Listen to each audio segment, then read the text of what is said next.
তো দেখুন, আমরা বিভিন্ন কোম্পানিতে কিংবা সরকারি অফিসে কিংবা বিভিন্ন ক্লায়েন্টের কাছে যখন আমরা আমাদের মূল্যবান ডকুমেন্টগুলি আমরা ইমেল করে থাকি, তো বেশিরভাগ সময় আমরা কি করি, আমাদের মূল্যবান ডকুমেন্টগুলি আমরা পিডিএফে কনভার্ট করে আমরা ইমেল করে থাকি। এইবার প্রশ্ন হলো, কেন আমরা পিডিএফ ফরম্যাটে কনভার্ট করে আমরা ইমেল করে থাকি আমাদের মূল্যবান ডকুমেন্টগুলি? মূল কারণ, যেখানে আমার মূল্যবান ডকুমেন্টগুলি আমরা সেন্ড করছি সেখানে যেন আমার ডকুমেন্টগুলি সেফলি রিসিভ করতে পারে। আমার কম্পিউটারে আমি আমার বায়োডাটা বা আমার সিভি তৈরি করে যখন আমি ক্লায়েন্টের কাছে কিংবা কোনো অফিসে সেন্ড করছি, আমার কম্পিউটারে এখন আমি ইউজ করছি অফিস 19। হয়তো আমার ক্লায়েন্টের অফিসে কিংবা আমার কোম্পানির অফিসে কিংবা সরকারি অফিসে সেম ভার্সন হয়তো নাও থাকতে পারে। হয়তো সেই কম্পিউটারে এখন ইউজ হচ্ছে উইন্ডোজ 7 কিংবা অফিস 7 কিংবা অফিস 10। তো অনেক ক্ষেত্রে দেখা যায় আমাদের যে ডকুমেন্টগুলি আমরা কোম্পানিতে সেন্ড করেছি কিংবা সরকারি অফিসে সেন্ড করেছি কিংবা কোনো ক্লায়েন্টের কাছে আমরা পাঠিয়েছি, তো সেই ডকুমেন্টগুলিকে পুনরায় আবার রিসেট আপ করতে হয়। তো সেই জন্য আমরা আমাদের মূল্যবান ডকুমেন্টগুলিকে আমরা পিডিএফে কনভার্ট করে আমরা ইমেল করে থাকি। তো এই টিউটোরিয়ালটিতে সহজ দুটি পদ্ধতিতে কোনো পিডিএফ সফটওয়্যার ছাড়াই উইন্ডো 10 এবং এমএস অফিস দ্বারা আমাদের মূল্যবান ডকুমেন্টগুলি কেমন করে আমরা পিডিএফে কনভার্ট করতে পারি। আপনারা দেখছেন বাংলা টিপস ব্যাংক, আর আমি আপনাদের সঙ্গে গীতগোবিন্দ বিশ্বাস। তো চলুন যাওয়া যাক কম্পিউটার স্ক্রিনে।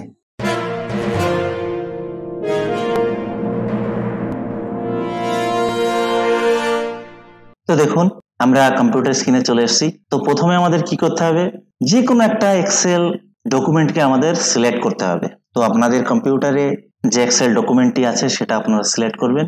তো আমি প্রথমে দেখাচ্ছি মেথড নাম্বার 1। তো এক্সেল ফাইলটিকে আমি ওপেন করলাম।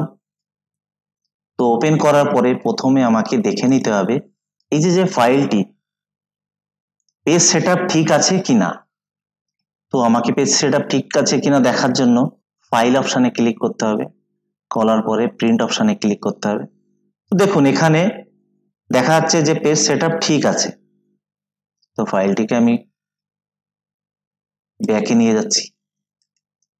ব্যাকে নিয়ে যাওয়ার পরে আবার আমাকে যেতে হবে ফাইল অপশানে। ফাইল অপশানে যাওয়ার পরে দেখুন নিচে লেখা রয়েছে সেভ অ্যাজ। সেভ অ্যাজে ক্লিক করতে হবে। তো সেভ অ্যাজে ক্লিক করার পরে সেভ আমি কোথায় করব, তো আমি এখানে চুজ করছি ডেস্কটপ। আমি ডেস্কটপে ফাইলটি সেভ করব। তো ডেস্কটপে এখানে আমার ফাইল নেম দেখা যাচ্ছে how to excel file convert to PDF in window 10। এবার দেখুন নিচে চলে আসুন, এখানে লেখা আছে সেভ অ্যাজ টাইপ। এই সেভ অ্যাজ টাইপে ক্লিক করতে হবে। তো ক্লিক করার পরে দেখুন এখানে বিভিন্ন টাইপ রয়েছে। তো আমাকে চুজ করতে হবে পিডিএফ। পিডিএফ চুজ করবার পরে এখানে যে সেভ অপশন আছে এখানে ক্লিক করতে হবে। তো ক্লিক করার পরে আমাকে এক্সেল ফাইলটি ক্লোজ করে দিতে হবে। তো দেখুন এখানে একটা পিডিএফ ফাইল তৈরি হয়ে গেছে, how to excel file convert to PDF in window 10। তো এই ফাইলটিকে ওপেন করে দেখি। তো দেখুন ফাইলটি সুন্দরভাবে কনভার্ট হয়ে গেছে পিডিএফ ডকুমেন্টে। তো ফাইলটিকে আমরা ক্লোজ করে দিই। তো এবার দেখাবো মেথড নাম্বার 2। আবার এক্সেল শিটটিকে ওপেন করলাম। ওপেন করবার পরে আবার চলে গেলাম ফাইল অপশানে। ফাইল অপশানে যাবার পরে চুজ করতে হবে প্রিন্ট। প্রিন্ট অপশানে ক্লিক করার পরে দেখুন এখানে লেখা আছে প্রিন্টার। তো এখানে বিভিন্ন প্রিন্টারের নাম রয়েছে, আপনি যে প্রিন্টার ইউজ করেছেন সেসব প্রিন্টারের নামগুলো এখানে আসবে। তো আমাকে চুজ করতে হবে মাইক্রোসফট প্রিন্ট টু পিডিএফ। তো প্রিন্টারটি চুজ করবার পরে আমাকে প্রিন্টে ক্লিক করতে হবে। তো এখানে প্রিন্ট অপশানে ক্লিক করতে হবে।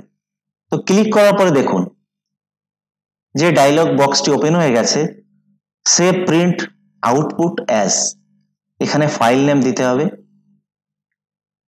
তো ফাইল নেম এখানে আমি দিচ্ছি কনভার্ট টু পিডিএফ।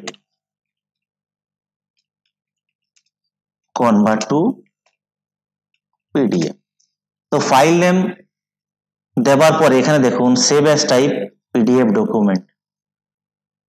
এবার সেভে ক্লিক করতে হবে। তো সেভে ক্লিক করার পরে যে এক্সেল ডকুমেন্টটি আছে ডকুমেন্টটিকে ক্লোজ করে দিলাম। তো দেখুন যে ফাইলটি আমি তৈরি করেছি কনভার্ট টু পিডিএফ, এখানে ফাইলটি তৈরি হয়ে গেছে। তো ফাইলটি ওপেন করে দেখলাম সুন্দরভাবে ফাইলটি কনভার্ট হয়ে গেছে পিডিএফে। তো ফাইলটি ক্লোজ করে দিচ্ছি। আশা করি আমি শেখাতে পারলাম আপনাদের দুটি মেথড দিয়ে কেমন করে উইন্ডো 10 দিয়ে আমরা সহজভাবে ডকুমেন্টটিকে পিডিএফে কনভার্ট করতে পারি। তো দেখা হবে পরবর্তী ভিডিওতে। ততক্ষণ আপনারা ভালো থাকুন, সুস্থ থাকুন। আমার এই ভিডিওটি ভালো লাগলে আপনারা চ্যানেলটিকে সাবস্ক্রাইব করে পাশে থাকবেন। আর এই ভিডিওটি দেখার জন্য আপনাদের অনেক অনেক ধন্যবাদ।